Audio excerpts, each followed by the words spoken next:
Evangelho segundo escreveu o evangelista Mateus, capítulo 4, a partir do versículo 1.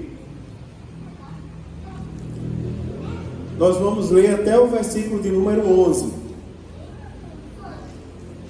Diz assim: Então foi conduzido Jesus pelo Espírito ao deserto, para ser tentado pelo diabo. E tendo jejuado 40 dias e 40 noites, depois teve fome.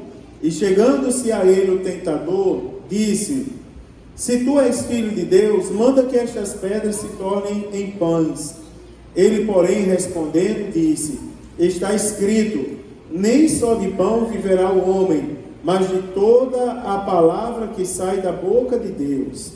Então o diabo o transportou à cidade santa e colocou-o sobre o pináculo do templo e disse-lhe: Se tu és filho de Deus, lança-te daqui abaixo, porque está escrito: Aos teus anjos dará ordens a teu respeito, e tomar-te-ão nas mãos, para que nunca tropeces em alguma pedra. Disse-lhe Jesus: Também está escrito: Não tentarás o Senhor teu Deus. Novamente o transportou o diabo a um monte muito alto, e mostrou-lhe todos os reinos do mundo e a glória deles. E disse-lhe: Tudo isto te darei, se prostrado me adorares. Então disse Jesus: Vai-te, Satanás, porque está escrito: Ao Senhor teu Deus adorarás, e só a Ele servirás.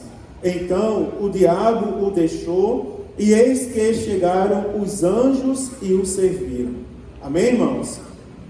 Meus amados, eu estou na sequência com os irmãos, falando acerca dos pontos do nosso credo oficial, mostrando aos irmãos em que nós cremos como crentes assembleanos, como crentes em Jesus, particularmente como crentes pentecostais clássicos da Assembleia de Deus. E hoje eu quero começar com os irmãos a falar sobre a verdadeira adoração. Vou falar um pouco sobre o culto, sobre a adoração, começar a falar sobre o culto também. Mas quero tocar especificamente no tema adoração. Meus amados irmãos, se nós prestarmos atenção ao Evangelho segundo escreveu Mateus, é o Evangelho que, historicamente, não foi o primeiro Evangelho a ser escrito. Historicamente, o primeiro Evangelho a ser escrito foi o Evangelho segundo escreveu João Marcos, que na nossa Bíblia, conforme a ordem que aqui está, é o segundo Evangelho. E o Evangelho segundo Mateus, ele aparece em primeiro lugar, porque é o Evangelho que mais se assemelha ao Antigo Testamento. É o Evangelho que traz uma linguagem que mais se assemelha ao que os judeus esperavam do Messias. Os judeus esperavam o Messias com determinadas características, e o evangelista Mateus, ele vai, obrigado querido, até os patriarcas, para mostrar que Jesus, ele era o Messias que ele esperava. Se os irmãos observarem, Mateus é o único evangelista que começa a sua genealogia desde Abraão. E ele vem mostrando: Abraão gerou Isaac, Isaac gerou Jacó. E ele vem desde os patriarcas para provar que Jesus era aquele, não é, que os judeus esperavam desde o princípio, que é o que viria da parte de Deus para salvar a humanidade. Também, irmãos, esse evangelho, ele foi escrito para a igreja. De um lado nós tínhamos judeus que pregavam a circuncisão, por exemplo, como requisito para a salvação. Por outro lado, nós tínhamos gentios convertidos ao Evangelho, que pregavam a liberalidade, inclusive como requisito para a salvação também. Mateus, ele escreve o Evangelho para mostrar que na igreja do Senhor, ela não deve prevalecer o costume dos judeus, nem o costume dos gentios. Na igreja do Senhor deve prevalecer a vontade de Deus. E a vontade de Deus é o que está escrito na palavra de Deus. Esse é o objetivo do Evangelho segundo Mateus. Agora no capítulo 4, nós temos, irmãos, a tentação de Jesus. E eu não vou abordar sobre a tentação de Jesus nas minúcias hoje, Mas os irmãos observam que Jesus foi conduzido ao deserto pelo Espírito, logo após ser batizado. E o batismo em águas mais famoso e mais bonito da história da humanidade. Porque a Bíblia diz que Jesus foi batizado, o Espírito Santo desce sobre ele como em forma corpórea de uma pomba, e uma voz brada do céu e diz: esse é o meu filho amado em quem eu me comprazo. A Bíblia diz que logo após isso, Jesus é conduzido, logo após ser declarado publicamente, irmãos, como filho de Deus, Jesus é conduzido ao deserto para ser tentado. É isso que está escrito na Bíblia. E a Bíblia diz que ele jejua por 40 dias e 40 noites. E a Bíblia diz que após isso ele sente fome. Aqui nós temos a maneira como o diabo tentou Jesus. E acreditem, o diabo tentou Jesus, os irmãos podem ver claramente na palavra, se utilizando da Bíblia Sagrada, se utilizando da palavra de Deus para distorcer o seu real sentido e levar Jesus a pecar e manchar o nome e o caráter do Senhor Jesus. Mas nós vamos observar uma coisa interessante, é que duas coisas, aliás, eu quero destacar. Primeiro, é que Jesus foi tentado e o diabo fez uso de passagens bíblicas. Agora Jesus venceu a tentação também pela Bíblia. A Bíblia Sagrada nos mostra que ele foi lá e usou a Bíblia Sagrada de maneira adequada. E usando de maneira adequada, a Bíblia Sagrada diz que Jesus vai lá e vence o diabo. Agora tem uma coisa interessante, é que depois de vencer o diabo pela palavra, a segunda coisa que eu destaco para entrar no assunto especificamente, a Bíblia Sagrada diz que Jesus olha para aquela situação e diz assim: vai-te, Satanás, porque está escrito: ao Senhor teu Deus adorarás e só a Ele servirás. Você observa o que é que Jesus está falando para a gente aqui? Jesus está dizendo para a gente uma coisa que infelizmente eu ouvi aqui, irmãos, quase me infartava, que não era importante para a gente. Vocês acreditam que eu ouvi ser pregado na minha igreja, que o culto não era importante? Vocês acreditam que eu ouvi alguém pregar e dizer: que adianta vocês virem ao culto hoje? Claro que adianta vir ao culto, porque Jesus, ele disse para nós, ele agora profere um mandamento. Ele diz assim: ó, lembre-se que está escrito: ao Senhor teu Deus adorarás. E está escrito: e somente a Ele servirás. Agora, mas pastor, aí fala de adoração, fala do culto. O que nós viemos fazer na igreja quando viemos ao culto? Nós viemos adorar a Deus. E eu vou dizer uma coisa a você, aqui, para os que não valorizam o culto, aqui essa noite tem pessoas que foram curadas no culto. Aqui essa noite tem pessoas que aceitaram Jesus durante o culto. Aqui essa noite tem pessoas, irmãos, que um dia saíram de casa tristes, pensando em desistir. E até eu vou falar com conhecimento de causa, que tem pessoas que saíram de casa outro dia dizendo: eu vou tirar a própria vida. Mas veio ao culto, e no culto alguém foi usado por Deus, seja no louvor, seja na pregação da palavra, ou numa palavra profética, e naquele momento Deus falou ao coração da pessoa e mudou o rumo da história. Você observa o que é que Jesus está falando aqui? Através da adoração, o Satanás é expulso. Você está vendo aqui? Jesus disse assim: vai-te embora, Satanás, porque está escrito: ao Senhor teu Deus adorarás. Ou seja, enquanto adoramos a Deus, o Satanás corre. Está escrito aqui: e só Ele servirás. Ou seja, enquanto servimos a Deus, todo o mal é repreendido e vai embora. Porque nós não estamos, quando adoramos, nós não estamos fazendo menção a qualquer nome. Você já viu que eu falei aqui outro dia? Que às vezes a gente tem que ter cuidado para a gente não se vai descer com a própria palavra que a gente prega. Porque às vezes as pessoas que não têm experiências pregam, e eles vêm, pregam, e Deus opera, e eles saem dizendo: ó, fui no Estevão de Matos, e eu preguei, você precisava ver a glória. Até parece que ele traz o Espírito Santo na mala, e quando vai embora, fecha a mala e leva o Espírito Santo com ele. Não é verdade. Sabe por que pregou bem? Porque neste lugar o povo tem compromisso, o povo vem adorar a Deus. E quando a gente adora a Deus, pode subir uma criança aqui que nunca leu a Bíblia, mas Deus vai encher a boca da criança. Por quê? Porque o segredo é adorar. O segredo é adorar o único Deus. E quando fazemos isso, Ele abençoa a nossa vida.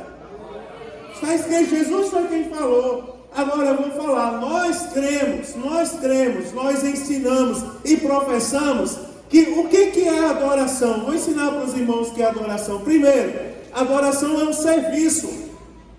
Nós temos que entender isso. Adoração é um serviço que nós prestamos. Não é um favor, irmãos. A gente não está fazendo um favor para Deus quando a gente adora. Porque não tem, sejam sinceros, não tem ensinamento por aí que prega adoração como se fosse um favor para Deus? Senhor, estou aqui te adorando, agora o Senhor tem que fazer isso para mim.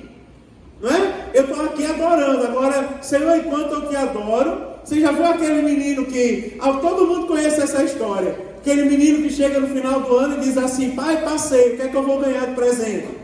Eu lembro do meu irmão, uma vez se meteu a besta e foi dizer isso a meu pai. Está aqui, pai, passei de ano, e agora o que eu vou ganhar? Ele disse, não fez mais do que sua obrigação. Ai de você se não tivesse passado. Aí Benedito ia comer hoje nos coros. Né? Benedito era uma sandália havaiana que tinha lá em casa. Caiu o cabresto, ficou só Benedita. E quando Benedita achava de bater na mão, doía, meu irmão. Aquilo ali só a graça de Deus. Aí meu pai disse, não, fez mais que sua obrigação. Mas Senhor, eu vim à tua casa te adorar. Já viu aquela passagem que diz assim, nem todo aquele que diz Senhor, Senhor entrará no reino de Deus? A Bíblia diz que muitos pecam porque não conhecem a Bíblia. Muitos pecam, irmãos, por falta de conhecimento da palavra de Deus. Agora eu vou dizer aos irmãos. Aleluia. Muitos pecam por falta de conhecimento da palavra de Deus. Coisa boa é a gente entender o que tem na Bíblia Sagrada. Primeiro, adoração é um serviço sagrado. Ou seja, é um serviço que nós prestamos a Deus. Agora me diga uma coisa. Espera aí, pastor. Se nós prestamos um serviço a Deus, Deus não nos paga pelo serviço que nós prestamos? Irmãos, você quer preço maior do que Jesus ter morrido na cruz do Calvário por nós?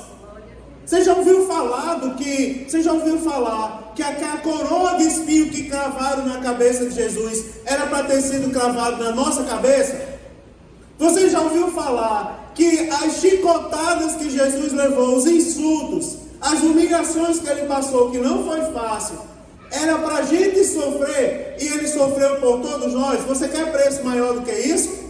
Você quer motivo maior do que se sentir na obrigação de vir à casa de Deus, prestar um serviço a Deus, que é adorar o nome dele? Agora, por que é importante a gente saber isso? Porque, irmãos, tem pessoas que têm a adoração como um fardo pesado. Ah, meu Deus, eu vou ao culto de novo. Jesus amado, eu vou ao culto de novo. Senta no banco da igreja e...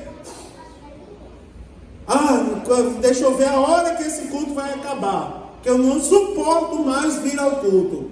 Entenda, irmãos, Jesus disse assim, porque está escrito, ao Senhor teu Deus adorarás. É um mandamento, é uma ordenança. Nós temos a obrigação de adorar a Deus. Agora, além do serviço, também é um culto.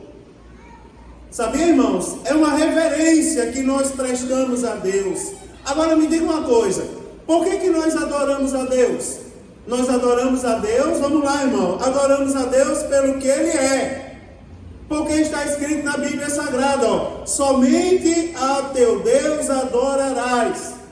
Não é? Ou seja, nós adoramos a Deus pelo que Ele é. Agora também adoramos a Deus por causa das suas obras. Sabia disso, irmãos? Nós também adoramos a Deus por causa das suas obras. A Bíblia Sagrada diz que se não fossem as misericórdias do Senhor, nós já teríamos sido consumidos. Porque as suas misericórdias não têm fim. Novas são a cada manhã.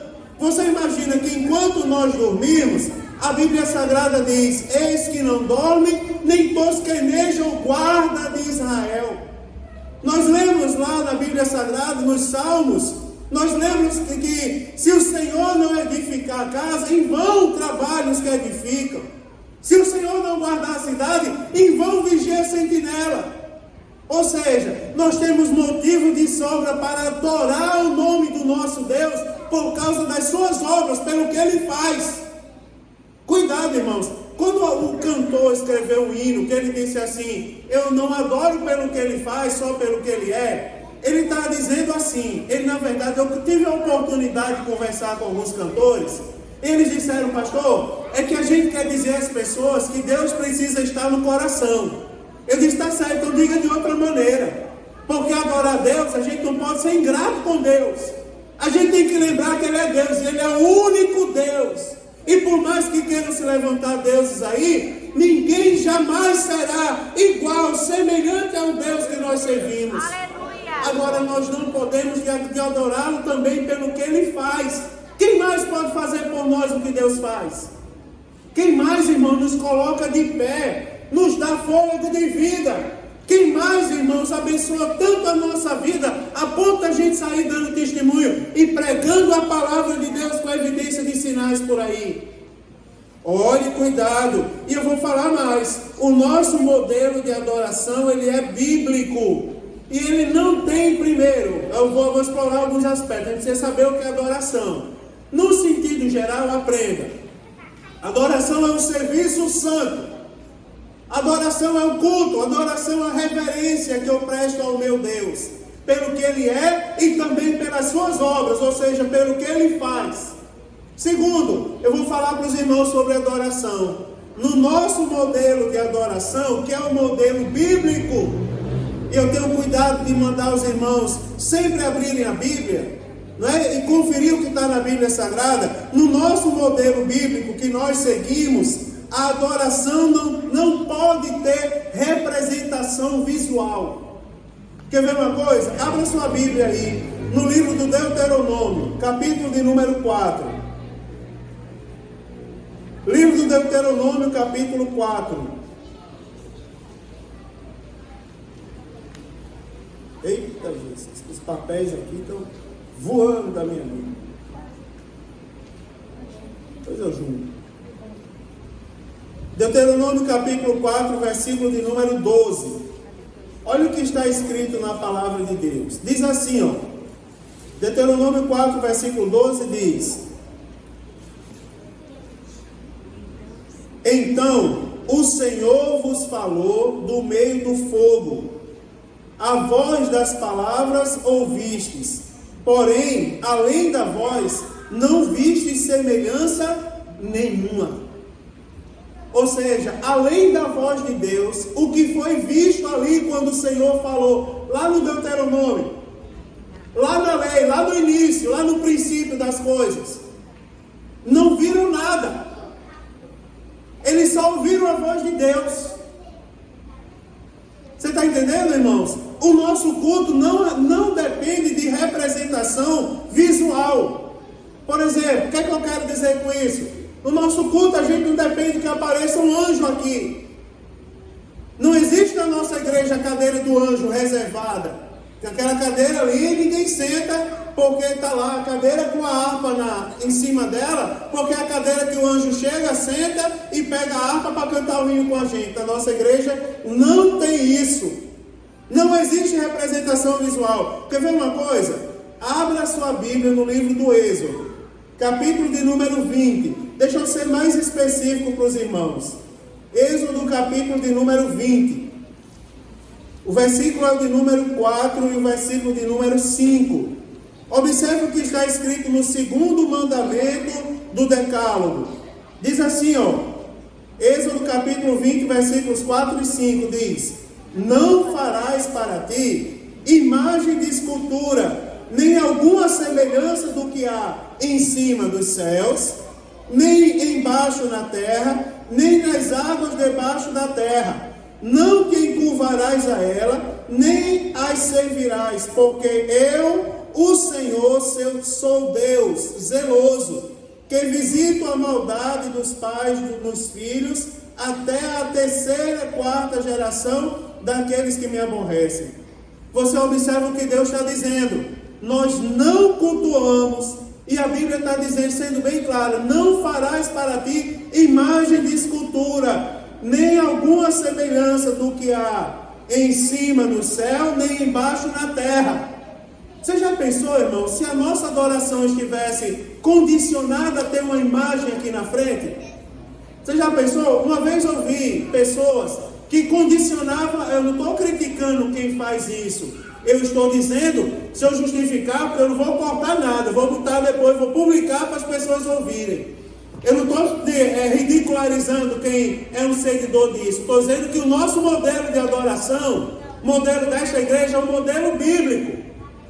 E nós não precisamos carregar a imagem para poder adorar o nome do Senhor Jesus. A nossa motivação não são imagens, nem do que há em cima do céu, nem do que há na terra.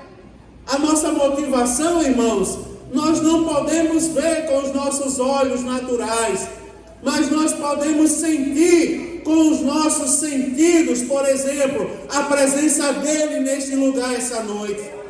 Nós podemos sentir a presença do Espírito Santo de Deus, e é a motivação que nós precisamos para adorar a Deus. Preste atenção, irmãos, porque tem pessoas que ainda não jogaram fora aquela imagem que tinha em casa. Porque quando eu digo assim, tem pessoas que ainda não jogaram fora a imagem, eu não estou falando só daqueles que têm a imagem em casa. Eu estou falando daqueles que ainda têm a imagem guardada no coração também. Tira as imagens da idolatria do coração. Porque nós não precisamos de imagem para adorar o nome do nosso Deus. O hino que eu cantei hoje, só a estrofe, ele diz assim: existe Deus que é tão exigente, exige cachaça, ele é dependente, exige charuto, ele é viciado e não pode deixar, ele é adorado com defumador, vive em altar, só anda em andor. É bem diferente, é o Deus que os crentes não têm por Senhor. Aí o refrão do hino diz: é bem diferente do meu Cristo vivo, irmão. Eu ando com ele, ele anda comigo. Eu falo, ele ouve, ele fala, e eu posso ouvir sua voz. Converso com ele sem hora marcada, de dia, de noite, de madrugada. É bem diferente. É o Deus glorioso, é o Jesus dos crentes, que os crentes servem com alegria. Agora, como pastor da igreja, eu não posso deixar de dizer: tira a imagem da idolatria do coração, se ainda tiver. Eu vou ser usado por Deus. Quer ver uma coisa? Se ainda há lembrança de idolatria no coração de alguém dessa igreja, que o Senhor repreenda esta noite e que o coração seja templo e morada exclusiva do Espírito Santo de Deus. Pronto, eu vou dizer. Porque está escrito, irmãos, nós não podemos fazer imagens de escultura. Às vezes a gente não tem em casa, mas tem no coração. Mas essa noite saiu. Aqui, irmãos, se faz necessário a gente considerar, sabe o que, irmãos? Que a adoração é reverenciar Deus. E onde é que está escrito isso? Está na Bíblia, você conhece, vamos lá. João capítulo 4, talvez você não sabia onde estava escrito. Evangelho segundo escreveu João, capítulo 4, versículo 24. Todo mundo conhece esse versículo, não é?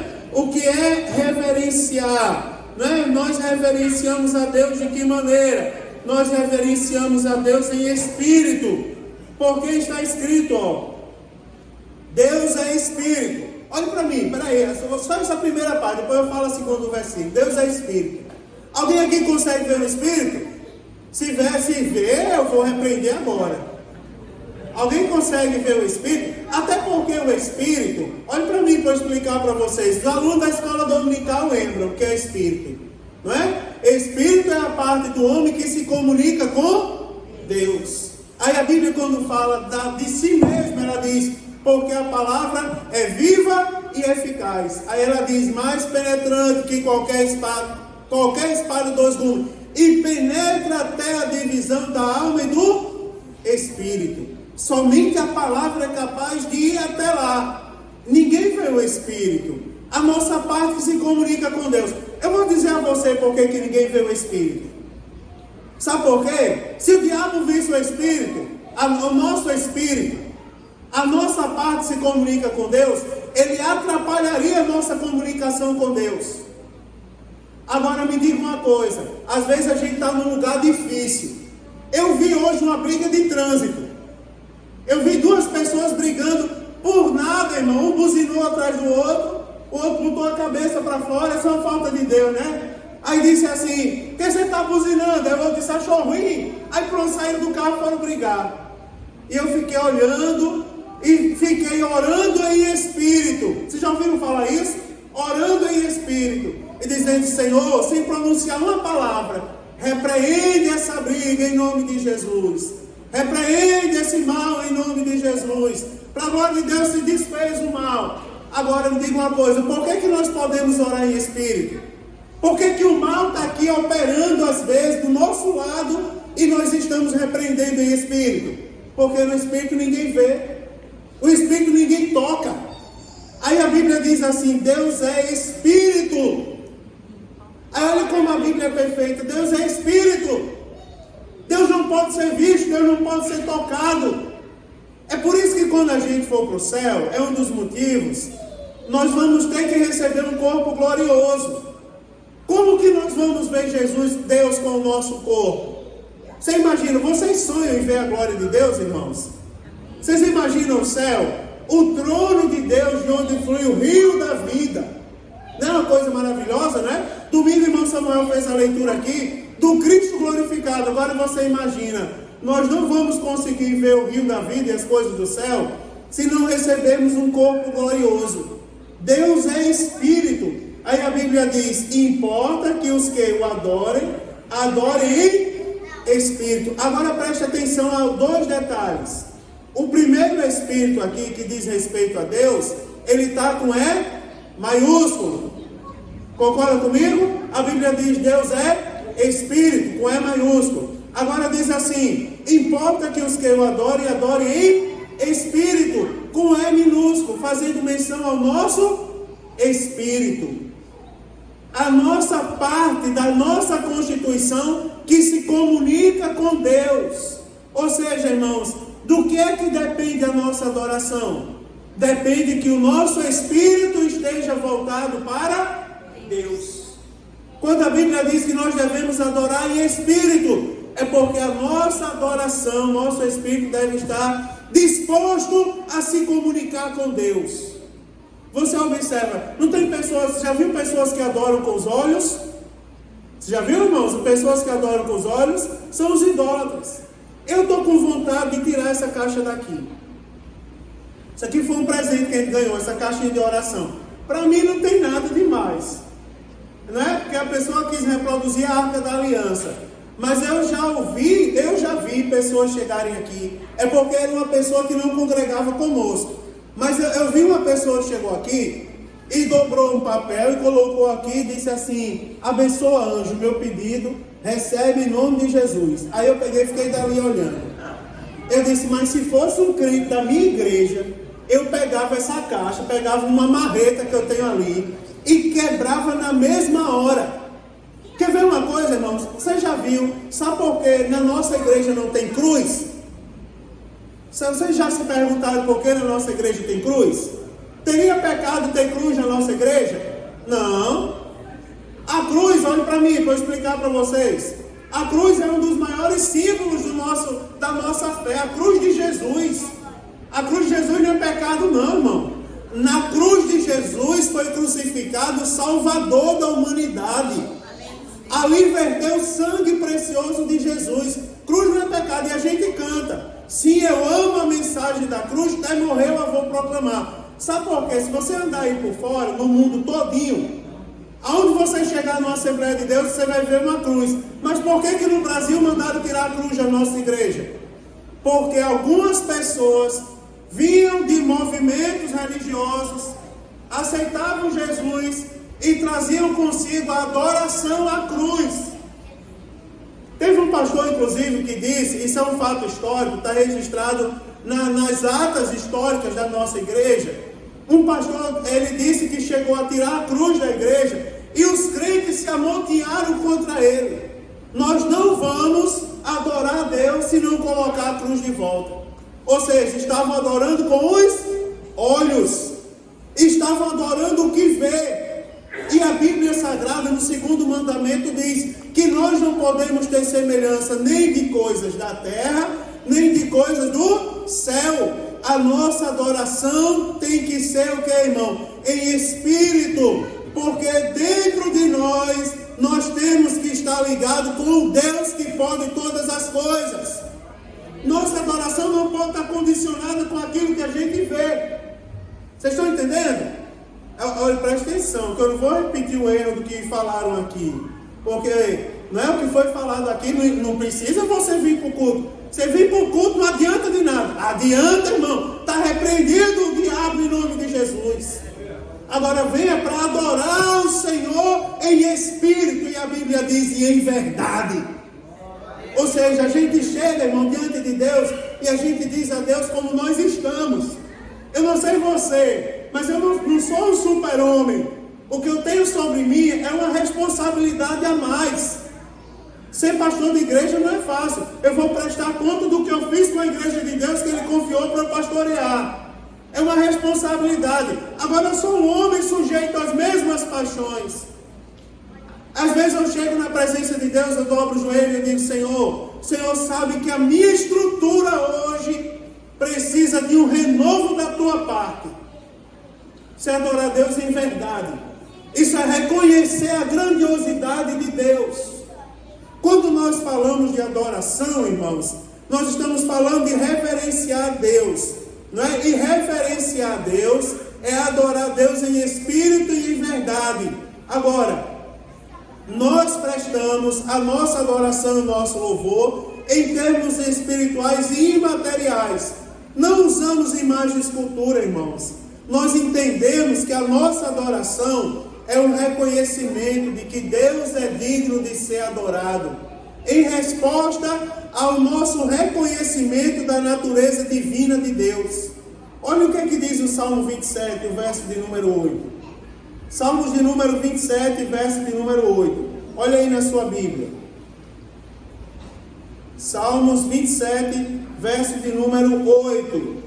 Diz assim a palavra de Deus, ó. A nossa adoração, irmãos, é o nosso reconhecimento de que Deus é digno de ser adorado, como resposta humana à natureza divina. Verso de número 8 do Salmo 27 diz assim: quando tu disseste, buscai o meu rosto, o meu coração te disse a ti, o meu rosto, Senhor, aleluia, o meu rosto, Senhor, o teu rosto, Senhor, aliás, buscarei, né? Quando tu disseste, buscai o meu rosto, o meu coração disse a ti, o teu rosto, Senhor, buscarei. Quem foi que respondeu a Deus? Você vê, teve uma ordem de Deus. A ordem de Deus foi o que, irmãos?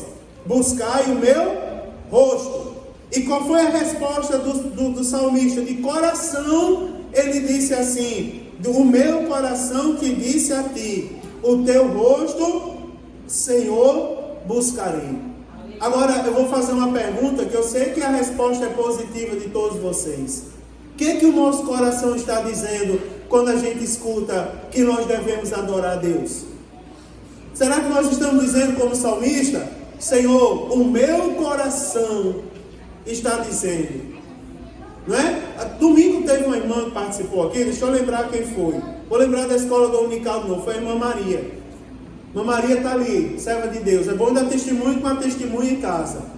Ela disse assim, ela falando de sentimentos, de se resguardar de sentimentos ruins, ela disse assim: eu aprendi a ficar calada.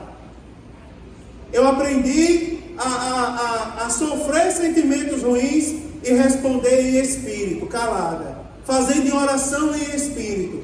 Por que é possível isso, irmãos? Porque nessa hora o nosso coração é quem está respondendo. Por que nós somos capazes de vir à igreja? Quando a banda está louvando ali, a gente diz assim: irmãos, nesse momento feche seus olhos e adore a Deus. Por que a gente é capaz de adorar a Deus? Quem é aqui que não tem dívida para pagar? Quem é aqui que não tem um problema em casa?